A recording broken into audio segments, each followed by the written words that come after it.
रामचन्द्राय जनकराजमनोहराय मामकाभीष्टदाय महितमङ्गलम्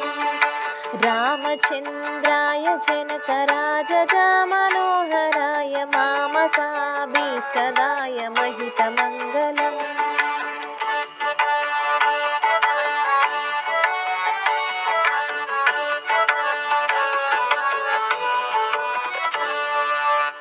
कौसलेन्द्राय मन्दहासदासपोषणाय वासवादिविनुतसध्वराय मङ्गलम्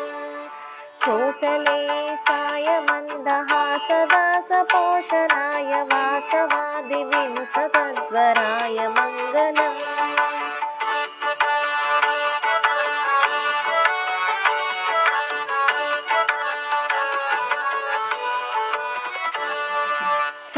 चारुकुङ्कुमोपिता चन्दनानि चर्चिताय हरकटकशोभिताय भूरि मङ्गलम्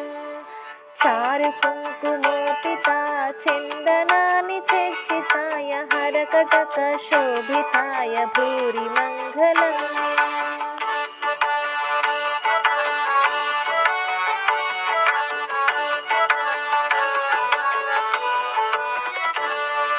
देवकी सुपुत्राय देवदेवोत्तमाय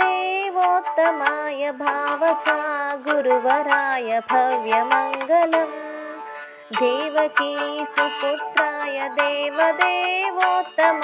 भावजा गुरुवराय भव्यमङ्गलम्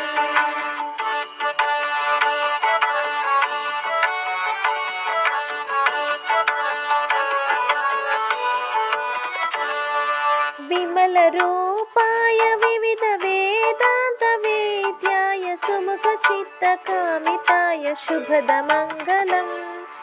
विमलरूपाय विविधवेदान्तवेद्याय सुमुखचित्तकामिताय शुभदमङ्गलम् राय जनकराजमनोहराय मामकाभीष्टदाय महितमङ्गलम् रामचन्द्राय जनकराजमनोहराय मामकाभीष्टदाय महितमङ्गलम्।